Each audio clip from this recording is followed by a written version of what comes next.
हम कानून के हिसाब से चलते हैं बोल के आपको इज्जत से पेश आ रहे हैं। अगर कानून तोड़कर हमें जाना होगा तो इंशाअल्लाह वो भी वक्त आएगा जो टीपू सुल्तान रहमतुल्लाह अलैह जिस तरीके से ब्रिटिश को भगाए थे, हम लोग भी यहाँ से आरएसएस को और बीजेपी को भगाएंगे। हमारे मस्जिद तक तुम्हें नहीं आना। हाँ। हमें ये मौका देगा तुम्हें चौका मारे, हमें मिशी खड़को करेंगे, हमें करने वाले हैं इसके बाद जो होता तो होने दो। हमारे मस्जिद को हाथ लगाए हमें नहीं छोड़ने वाले। इस बार कटे तो भी पड़ा नहीं, हमारी जान गई तो पड़ा नहीं, हमें रुकने। वो जहाँ जहाँ पहले के जो बर्थडे बुजुर्ग किए ना वहीं पर रहने दो उसको कोई मत छेड़ो, नहीं तो इस तरह हम लोगों को इनकलाब पर उतर आना पड़ता, खून की नदियाँ बहाना पड़ेगा।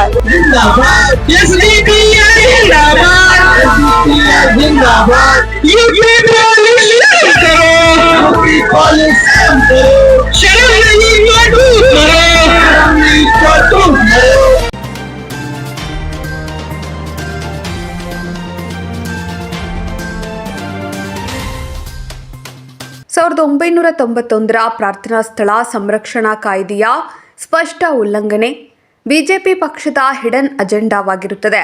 ಉತ್ತರ ಪ್ರದೇಶದ ಸಂಬಲ್ನಲ್ಲಿ ಶಾಹಿ ಜುಮ್ಮಾ ಮಸೀದಿಯ ಸರ್ವೆ ನಡೆಸಲು ಅನುಮತಿ ನೀಡಿರುವುದು 1991ರ ಪ್ರಾರ್ಥನಾ ಸ್ಥಳ ಸಂರಕ್ಷಣಾ ಕಾಯ್ದೆಯ ಸ್ಪಷ್ಟ ಉಲ್ಲಂಘನೆ ಆಗಿರುತ್ತದೆ ಹಾಗೂ ಪ್ರತಿವಾದಿಗಳ ವಾದವನ್ನು ಮಂಡಿಸಲು ಅವಕಾಶ ನೀಡದೇ ಇರುವುದು ನ್ಯಾಯಾಲಯದ ನಿಯಮಗಳ ಸ್ಪಷ್ಟ ಉಲ್ಲಂಘನೆಯಾಗಿದೆ. ಹಾಗಿದ್ದರೂ ಅಲ್ಲಿನ ನಿವಾಸಿಗಳು ಮತ್ತು ಮಸೀದಿ ಆಡಳಿತ ಸಮಿತಿಯವರು ಒಂದು ಬಾರಿ ಸಭೆ ನಡೆಸಲು ಅವಕಾಶ ನೀಡಿ ಸಹಕರಿಸಿದ್ದು, ಮತ್ತೊಂದು ಬಾರಿ ಸರ್ವೆ ನಡೆಸಲು ಪೂರ್ವ ಸೂಚನೆ ಇಲ್ಲದೆ ಅಧಿಕಾರಿಗಳು ಸ್ಥಳಕ್ಕೆ ಧಾವಿಸಿದ್ದು, ಇದನ್ನರಿತ ಸ್ಥಳೀಯರು ಪ್ರತಿಭಟನೆ ನಡೆಸುವಾಗ ಪೊಲೀಸರು ಏಕಾಏಕಿ ಗೋಲಿಬಾರ್ ನಡೆಸಿ 5 ಜನರ ಹತ್ಯೆ ನಡೆಸಿರುತ್ತಾರೆ. ರಾಷ್ಟ್ರಪತಿಯವರಿಗೆ ಈ ದೂರನ್ನು ಸಲ್ಲಿಸುತ್ತಿದ್ದೇವೆ. ಈ ಪ್ರಕರಣದ ನಿಷ್ಪಕ್ಷಪಾತ ತನಿಖೆ ನಡೆಸಿ ತಪ್ಪಿತಸ್ಥ ಅಧಿಕಾರಿಗಳನ್ನು ಶಿಕ್ಷೆಗೆ ಒಳಪಡಿಸಬೇಕು. ಗೋಲಿಬಾರ್ನಲ್ಲಿ ಪ್ರಾಣ ಕಳೆದುಕೊಂಡವರ ಮನೆಯವರಿಗೆ ಸೂಕ್ತ ಪರಿಹಾರವನ್ನು ನೀಡಬೇಕು ಎಂದು ಈ ಮೂಲಕ ಒತ್ತಾಯಿಸುತ್ತೇವೆ. ಈ ಪ್ರತಿಭಟನೆಯಲ್ಲಿ ಜಿಲ್ಲಾ ಪ್ರಧಾನ ಕಾರ್ಯದರ್ಶಿಗಳಾದ ಗಫೂರಾ ಅಹಮದ್ ಕುರಟ್ಟಿ, ಜಿಲ್ಲಾ ಸಮಿತಿಯ ಸದಸ್ಯರಾದ ರಫೀಕಾ ಲಷ್ಕರ, ಅಬ್ದುಲ್ ಜಬ್ಬಾರ, ಆದಮ ಅತ್ತಾರ, ಇಮಾಮ ಧಾರವಾಡ, ಇಸ್ಮಾಯಿಲ್ ನಲ್ಬಂದ್, ಹುಬ್ಬಳ್ಳಿಯ ಬ್ಲಾಕ್ ಅಧ್ಯಕ್ಷರಾದ ಮಲ್ಲಿಕಾಜಾನ ಕಳಸ ಮತ್ತು ಹುಬ್ಬಳ್ಳಿ ಧಾರವಾಡ ಪಕ್ಷದ ನಾಯಕರು ಮತ್ತು ಮುಸ್ಲಿಂ ಸಮುದಾಯದ ನಾಯಕರು ಮತ್ತು ಕಾರ್ಯಕರ್ತರು ಉಪಸ್ಥಿತರಿದ್ದರು. ಇಂದು ನಾವು ಪ್ರತಿಭಟನೆ ಮಾಡುವ ಉದ್ದೇಶ ಏನಂತಂದ್ರೆ ಹಾಲಿಯಲ್ಲಿ ನಡೆದಂತ ಒಂದು ಯುಪಿಯ ಸಂಬಲ್ನಲ್ಲಿ ನಡೆದಂತ ಮಸೀದಿಯ ಮೇಲೆ ಸರ್ವೆ ಮಾಡುವ ವೇಳೆಯಲ್ಲಿ ಒಂದು 5 ಜನರ ಮೇಲೆ ಗುಂಡನ್ನು ಹಾರಿಸಿ 5 ಜನ ಯುವಕರ ಬಲಿಯಾಗಿದೆ. ಅದನ್ನ ಖಂಡಿಸಿ ಮತ್ತು ಅಜ್ಮೀರ್ ದರ್ಗಾದ ಮೇಲೆ 850 ವರ್ಷದ ಇತಿಹಾಸ ಇರುವ ಒಂದು ಅಜ್ಮೀರ್ ದರ್ಗಾದ ಮೇಲೆ ಒಬ್ಬ ವಿಶ್ವ ಮುಕ್ತ ಅನ್ನೋ ಹಿಂದೂ ಸೇನೆ ಅಧ್ಯಕ್ಷ ಒಂದು ಪಿಟಿಷನ್ ಅನ್ನು ಫೈಲ್ ಮಾಡಿದ್ದಾರೆ. ಅದರ ವಿರುದ್ಧ ನಾವು ಇವತ್ತಿನ ಪ್ರತಿಭಟನೆ ಮಾಡುವಂತದ್ದು. जैसा कि आज जो हम लोग प्रोटेस्ट रखे हैं, जो शाही जिले में संबल डिस्ट्रिक्ट में शाही मस्जिद जो जामिया मस्जिद जो शहीद हुई सो है उसके तहत और हिंद के राजा ख्वाजा मोइनुद्दीन चिश्ती रहमतुल्लाह अलैह सरकार के दरबार में भी क्या है एक पिटीशन डाला गया कि वहाँ पर शिवसेना का एक पिटीशन डालकर वो बोला गया कि वो मंदिर था बोलकर। और हाल ही में तुम देखे रहेगा एक ESI सर्वे के मुताबिक 5 लोगों को टारगेट कर मारा गया, मुसलमानों को शहीद किया गया। वो 2 होते हुए कल अब लेटेस्ट न्यूज ये आ रही है दिल्ली की जो जानी मानी पूरे दुनिया में जानी मानी जो जामिया मस्जिद है दिल्ली की, वहां पर भी क्या है ESI सर्वे की मांग की है। तो हम लोग स्टेटली कंडेम करते हैं क्योंकि 1947 के बाद एक कानून बना था, 1991 में एक कानून बना प्लेस ऑफ वर्शिप एक्ट बोल को, किस लिए गए तो मंदिर है जहां पर मंदिर है मंदिर, मस्जिद है मस्जिद, चर्च है चर्च रहना बोल के। ये 1947 के बाद एक बाबरी मस्जिद को टारगेट कर ये लोग क्या है बाबरी मस्जिद को शहीद किए। मैं उन लोगों को बोलना चाहता हूँ कि इंशाअल्लाह हम लोग फिर से बाबरी मस्जिद वहीं पे बनेंगे। We the people of India कानून के हिसाब से 1991 प्लेस ऑफ वर्शिप के तहत जिस जगह पर बाबरी मस्जिद थी उस जगह पर हम लोग क्या है फिर से तामीर करेंगे। तो मैं पूरे मुल्क के हिंदू मुसलमानों से बोलना चाहता हूँ, आप एक बाबरी मस्जिद को हम बोलते थे यूपी में हो गया, दिल्ली में हो गया, हुबली में कुछ भी नहीं ऐसा बोल के। आप हुबली में भी देखे होंगे नौजवानों के ऊपर, बेगुनाह लोगों के ऊपर यूएपीए डाला गया, और हुबली में हमारी दरगाहों को शहीद किया गया, और हमारे क्या है ईदगाहों को छीना जा रहा है। कब तक आप खामोश बैठे रहोगे? इंशाल्लाह एक दिन वो वक्त आएगा तुम्हारे घरों तक भी आएंगे।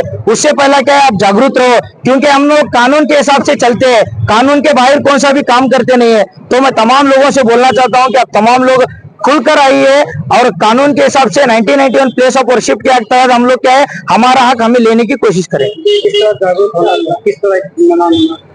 देखो अब मौजूदा हालत में आप देख रहे हैं एक आरएसएस का प्रोपोगेंडा है, क्या है वो जीडीपी हो या अलग अलग मुद्दे पे ये लोग महंगाई को अलग अलग वे में जा रहा है। उसे बचाने के लिए ये लोग क्या कर रहे हैं, एक प्रोपोगेंडा कर रहे हैं। कभी महाराष्ट्र इलेक्शन जो सीएम अभी तक बनाने, ये सीएम की बात है, अभी तक इलेक्शन होकर 1 हफ्ता या 10 दिन होने आया, वहां सीएम ना बनने की वजह से ऐसे प्रोपोगेंडे कर माइंड डाइवर्ट करने के वास्ते ये कर रहे हैं। तो मैं तमाम अवाम से ये बोलना चाहता हूँ कि कानून के हिसाब से हम लोग लड़ना है, क्योंकि हम लोग ब्रिटिश लोगों को ही छोड़े नहीं। जैसा कि हमारे टीपू सुल्तान बाप दादा लोग हैं, जो टीपू सुल्तान जब थे तो ब्रिटिश लोगों को छोड़े नहीं। तो ये आरएसएस के मूल्य उनके क्या है, उनके कदमों के नीचे रहने वाले, उनके तलवे चाट कर माफीनामा मांगकर आज उनके कदमों के तहत चलते हुए हमको दबाने की कोशिश कर रहे हैं। हम लोग क्या है डरना नहीं है। अक्सर इस तरह से मामले पेश आ रहे हैं, अक्सर इस तरह के मामले पेश आ रहे हैं। कभी मनी दिया जाता है तो उसको मनी का कोई महत्व नहीं रहता, तो उसके लिए आगे क्या स्ट्रॉन्ग स्टेप क्या है बोलेगा तो हम लोग क्या है कानून के अंडर में चलते हैं बोल के ये कर रहे हैं। हम लोग भी कानून के बाहर गए बोलेगा तो आप बहुत सारे हमारे एक्शन देख सकते हैं। कब क्या है ब्रिटिश के खिलाफ हम लोग जब हमारे टीपू सुल्तान रहमतुल्लाह अलैह जब कानून नहीं था तो कौन से तरीके से उनको मारा था, कौन से तरीके से उनको हिंदुस्तान से भगाया था। हम कानून के हिसाब से चलते हैं बोल के आपको इज्जत से पेश आ रहे हैं। अगर कानून तोड़कर हमें जाना होगा तो इंशाअल्लाह वो भी वक्त आएगा जो टीपू सुल्तान रहमतुल्लाह अलैह जिस तरीके से ब्रिटिश को भगाए थे, हम लोग भी यहाँ से आरएसएस को बीजेपी को भगाएंगे। हिंदू हो या मुस्लिम हो, लेकिन जो कुछ भी गफूर भाई ने अभी बोला वो सबको 100% जो भी 100% वो सच्चाई है। उसमें हम सबको इस मामले में हिंदू हो या मुस्लिम हो, जैसे हम लोग भाई भाई से अब तक रह रहे वैसे आगे कंटिन्यू करना, ये सबसे मैं गुजारिश करती हूँ। नहीं तो कल के दिन घर घुस चाहे वो मंदिर हो, मस्जिद वाले हो, हिंदू मुस्लिम हो, तो वो घर में तक आने को तो हिम्मत कर सकते हैं। अभी हम लोगों को क्या करना है, जैसे गफूर भाई बोले ना, तो चाहे मस्जिद हो, मंदिर हो, चर्च हो, वो जहाँ जहाँ पहले के जो बर्थडे बुजुर्ग किए ना वहीं पर रहने दो, उसको कोई मत छेड़ो। नहीं तो इस तरह हम लोगों को इनकलाब पर उतर आना पड़ता। इसलिए आगे फिर इसी तरह बढ़ता गया तो सुकून और अमन का ये नहीं मिलेगा हमको। खाली झगड़ा करते करते हमका सुकून खत्म करके फिर खून की नदियां बहाना पड़ेगा। इसलिए हाँ, हम लोग पहले से भी हमारे जो बड़े बुजुर्ग थे ना, मंदिर को जाता है, हमारे मस्जिद तक तुम्हें नहीं आना। हाँ, हमें एक मौका देकर तुम्हें चौका मारे, हमें मिशी खड़को करे ले, हमें जानने वाले हैं इसके बाद। होता तो होने दो, हमारे मस्जिद को हाथ लगाए हमें नहीं छोड़ने वाले। इस बार कटे तो भी पड़ा नहीं, हमारी जान गई तो पड़ा नहीं, हमें रुकने रही है। और आपसे और एक मैसेज देना चाहती हूँ मैं, इस जो अभी प्रोग्राम करने प्रोटेस्ट के जरिए से, जितने भी हमारे इंडिया के मुस्लिम हो, हिंदू हो और क्रिश्चियंस हो, सब लोग एक होकर किसी के भड़कावे में नहीं आना। सब लोग जब अगर कोई पैसा लेकर खरीदना चाहे तो भी वो पैसों को देखना नहीं, हमारा अमन और प्यार को देख के हमको जैसा इस्लाम प्यारा है वैसे हिंदुओं को उनका मजहब प्यारा है। इसलिए जैसा बड़े लोग करे उधर ही रहना, और हम सब भाई भाई सारे से चले तो पूरी दुनिया में जितना भी जहाँ जहाँ पर जुल्म हो रहा है मस्जिद और मंदिर के खिलाफ, तो हम सब लोग मिलकर आवाज उठाने को रेडी रहना, चाहे हिंदू हो मुस्लिम हो। हम सब इकट्ठा हुआ तो आगे इस तरह का फिर घटनाएं नहीं होंगी हमारे लाइफ में। इसलिए हम सबको इसमें आगे बढ़ चढ़ के सारे लेडीज हो, जेंट्स हो, हमारे घर तक नहीं, हम क्या करना ऐसा नहीं सोचा। जब इंडिया में कहीं भी हो रहा तो वो हमारा भाई हो, मैं हमारी बहन समझ के हम लोगों को एकजुट होना पड़ेगा। इतना मैं मैसेज देना चाहती हूँ। ಕ್ಷಣ ಕ್ಷಣದ ಮಾಹಿತಿಗಾಗಿ ನೋಡ್ತಾ ಇರಿ ನೇಷನ್ ನ್ಯೂಸ್. ಕಾಮೆಂಟ್ ಮಾಡಿ, ಲೈಕ್ ಮತ್ತು ಶೇರ್ ಮಾಡಿ.